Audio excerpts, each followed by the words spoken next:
ఒక్కసారి కొమ్మూరి గోల్డ్ కి కాల్ చేయండి. తాకట్లో ఉన్న మీ బంగారాన్ని విడిపించి మార్కెట్ ప్రైస్ కి వాళ్ళు కొనుక్కుని మిగతా డబ్బులు మీకు ఇచ్చేస్తారు. హాయ్, వెల్కమ్ టు మనం టీవీ. మనం టీవీ ఉన్నది మన కోసం. నేను మీ జర్నలిస్ట్ మనోజ్.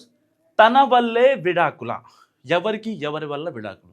అసలు వేరే పొలిటికల్ పార్టీస్ ఎందుకు దీంట్లో ఇన్వాల్వ్ అవుతున్నాయి? అసలు దీన్ని అంత హైప్ చేయాల్సిన అవసరం ఏమొచ్చింది?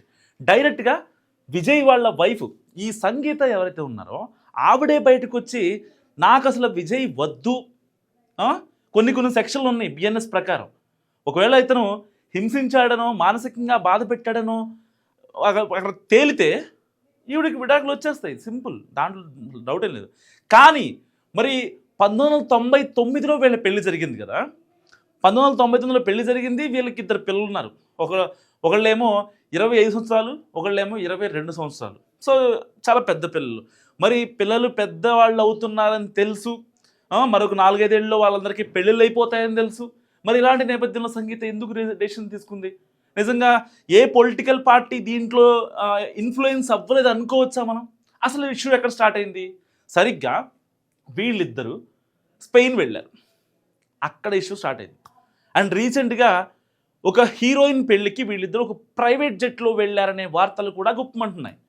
దానికి సంబంధించి నటి త్రిష గారు ఆవిడ ఇన్స్టాగ్రామ్లో అండ్ ఫేస్బుక్లో కూడా విజయ్కి సంబంధించిన విజయ్తో దిగిన పిక్స్ ఏవైతే ఉన్నాయో, వీళ్ళు ఎప్పుడైతే విదేశాలకు వెళ్తారో అక్కడ ఎంజాయ్ చేస్తున్న క్రమంలో దిగిన పిక్స్ ఆవిడ సోషల్ మీడియాలో బహిరంగంగా పెట్టడం. సరే, ఆవిడ వేరే ఉద్దేశంతో పెట్టారా, లేకపోతే ఒక ఫ్రెండ్, తను కూడా యాక్టరు, తను హీరో, నేను హీరోయిన్, సో పబ్లిక్ లైఫ్లో అందరు తెలిసిందే కదా. మేము వెళ్ళింది కూడా ఒక సెలబ్రిటీ పెళ్ళికి వెళ్ళాం కాబట్టి పెట్టి ఉండొచ్చని త్రిష అనుకుని ఉంటే ఓకే.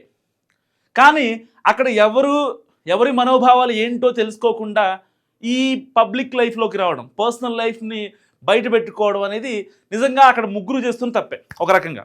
ఎందుకంటే 2021 నుంచి ఈ యొక్క విజయ్ కావచ్చు అండ్ సంగీత కావచ్చు, ఇద్దరు ఆ వైవాహిక జీవితంలో మా ఇద్దరి మధ్యలో కొంచెం గ్యాప్ వచ్చింది. There is no communication, there is no love. కలిసే ఉన్నాం కానీ కలవలేదు, వేరు రూముల్లో మేము విడివిడిగా ఉన్నాం అని చెప్పి ఆవిడ మాట్లాడారు. మరి పిల్లల్ని ఏం చేస్తామమ్మా అని అడిగితే దానికి కూడా ఆవిడకు సమాధానం చెప్పారు, పిల్లలు నేనే చూసుకుంటా, నాకు ఎట్టి పరిస్థితుల్లో విడాకులు కావాలి, కేవలం ఆ అమ్మాయితో తిరుగుతున్నాడు అని చెప్పి ఇండైరెక్ట్గా చెప్పింది సంగీత. మరి ఇలాంటి కాన్సిక్వెన్సెస్లో ఒక పక్క విజయ్ ఇక్కడ పార్టీ పెట్టాడు. అండ్ దాని తర్వాత నిజంగా పార్టీ పెట్టిన తర్వాత ఎంత దారుణమైన సిచ్యువేషన్స్ విజయ్ ఫేస్ చేస్తున్నాడంటే, కరూర్లో ఒక ఇన్సిడెంట్ జరిగి 40 మంది చనిపోయారు, ఒక స్టాంపేడ్ జరిగి. మరి దాని తర్వాత కాన్సిక్వెన్సెస్ బయటికి రావడం, దాని తర్వాత తనను ప్రూవ్ చేసుకోవడం. కానీ ఇక్కడ ఈ తమిళ పాలిటిక్స్ చాలా డిఫరెంట్గా ఉంటాయి. ద్రవిడ సామాజిక వర్గం అనే ఒక్క ఇదితో ఈ యొక్క పాలిటిక్స్ మొత్తం తిరుగుతూ ఉంటాయి. వీళ్ళనే ఆదరిస్తారు, వీళ్ళే ఇక్కడ రాజకీయం చేయాలని కాదు. దాదాపుగా ఒక 25-30 ఏళ్ళ రాజకీయం తమిళనాడుది, ఉమ్మడి తమిళనాడు ఏదైతే ఉన్నాయో, కొన్ని కర్ణాటకలో కలిసే, కొన్ని మన దగ్గర కలిసే, కొన్ని ఉన్నాయి కదా.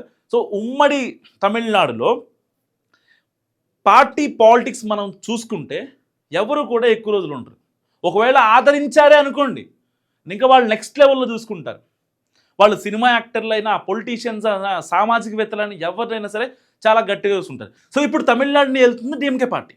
నెక్స్ట్ ఎలక్షన్స్లో కరెక్ట్గా ఇంకొక 2-3 నెలల్లో అక్కడ ఎలక్షన్స్ జరగబోతున్నాయి. చాలా వాతావరణం చాలా సీరియస్గా ఉంది.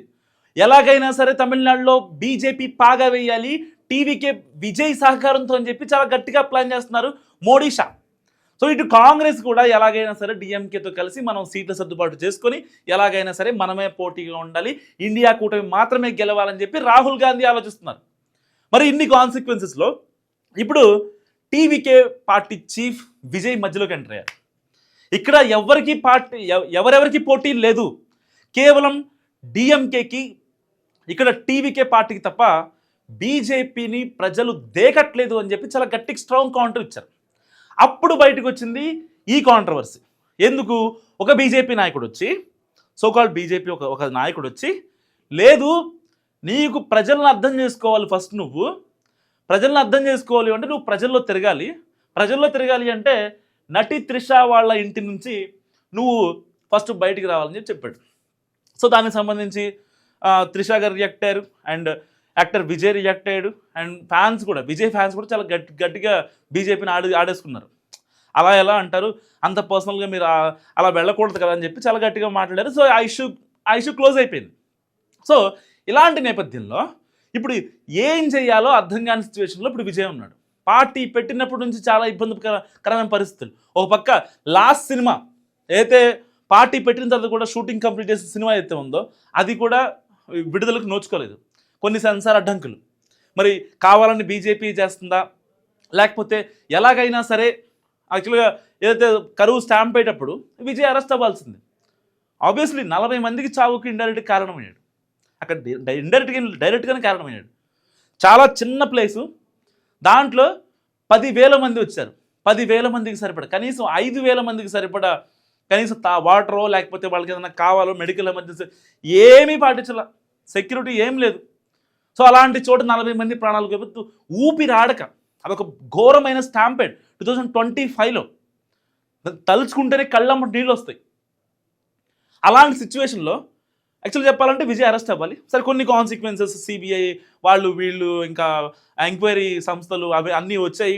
సో దానికి సంబంధించిన రిపోర్ట్ని ఇప్పటికే ప్రభుత్వాలకి ఇంకా కోర్టులకి వాళ్ళు ఇచ్చే పనిలో ఉన్నారు. సరే పక్కన పెట్టద్దు. అక్కడ కాపాడింది ఎవరు?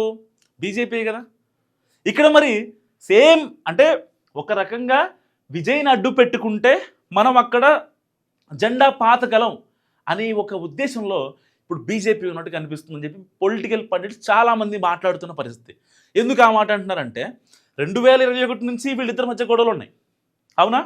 2021 నుంచి వీళ్ళు వేరే వేరే రూమ్స్లో ఉంటున్నారని ఆవిడే చెప్పింది, మన అనాలిసిస్ కాదు. మరి అప్పుడు రాని సంగీత ఇప్పుడు ఎందుకు బయటకు వచ్చింది సడన్గా? సరే నేను ఆవిడ సంగీత గారిని నేను కించపరచట్లా. ఎందుకు కించపరచనంటే ఒక మహిళగా తన ఎమోషన్స్ని కానీ తన బాధని కానీ తను పక్కన వ్యక్తితో తన భర్తతో కానీ ఫ్రెండ్తో కానీ చెప్పుకోవాలంటే ఆ చనువు ఉండాలి. ఇప్పుడు వాళ్ళకి ఎప్పుడో 1999లో పెళ్ళయింది, దాని తర్వాత పిల్లలు, ఇంకా ఈవిడతో తిరుగుతున్నాడని చెప్పి ఇది మన నటి త్రిష గారితో తిరుగుతున్నాడని చెప్పి ఆల్రెడీ సంగీత గారు డౌట్ వచ్చింది. దాని తర్వాత కొన్ని పోస్టులు చూసింది. ఇవన్నీ క్రాస్ చెక్ చేసుకున్న తర్వాతే ఇవాళ డైరెక్ట్ కోర్టుకు వచ్చింది, నాకు ఎట్టి పరిస్థితుల్లో విడాకులు కావాలి అని చెప్పి. మరి ఇన్ని రోజులు ఆవిడ ఎందుకు బయట రాలేదు? కొన్ని డాట్స్ కనెక్ట్ చేసుకునే ప్రయత్నం చేద్దాం. సో కరువు స్టాంపేడ్లో అరెస్ట్ అవ్వలేదు. అండ్ దాని తర్వాత సంగీత గారు ఎప్పుడూ బయట రావాలి. 99 నుంచి బయట రాలేదు. 2021లోనే ఆవిడ బయట రావాలి. మరి ఎందుకు రాలేదు? Some reason is there. So ఆ డాట్స్ని కనెక్ట్ చేసుకుంటే నెక్స్ట్ ఎలక్షన్స్ ఉన్నాయి. సో ఆ ఎలక్షన్స్లో ఎలాగైనా సరే బీజేపీ పార్టీ విజయ్తో జత కడితే ఎట్టి పరిస్థితిలో విజయం టీవీకే పార్టీదే అండ్ అలయన్స్లో ఉన్న బీజేపీది. కాబట్టి వీళ్ళు వెనకాల బీజేపీ ఉండి సో విజయ్ని ముందు పెట్టి నడిపిస్తారా, లేదంటే సీఎం పీఠను కూడా మరి బీజేపీ అభ్యర్థి తీసుకుంటారా? ఇప్పటిదాకా చాలా కాన్సిక్వెన్స్ జరిగాయి, చాలా రప్చర్లు జరిగాయి. ఇటు కాంగ్రెస్ కావచ్చు, డిఎంకే కావచ్చు, అన్నా డిఎంకే కావచ్చు, కొన్ని కమ్యూనిస్ట్ పార్టీలు కావచ్చు, చాలా ఆరాటపడుతున్నాయి. కానీ ఓటు చీల్చే ఇది మాత్రం కేవలం విజయ్కి మాత్రమే ఉంది. కొత్తగా వచ్చాడనా, లేకపోతే ఫేమ్ ఉందనా, కొన్ని రీల్స్ పక్కన పెడితే ఒకసారి ఛాన్స్ ఇద్దామనే యోచనలో ఎవరైనా ఉంటారు. సో ఎప్పటి నుంచో తమిళ సూపర్ స్టార్ విజయ్, దాంట్లో ఎలాంటి డౌట్ లేదు.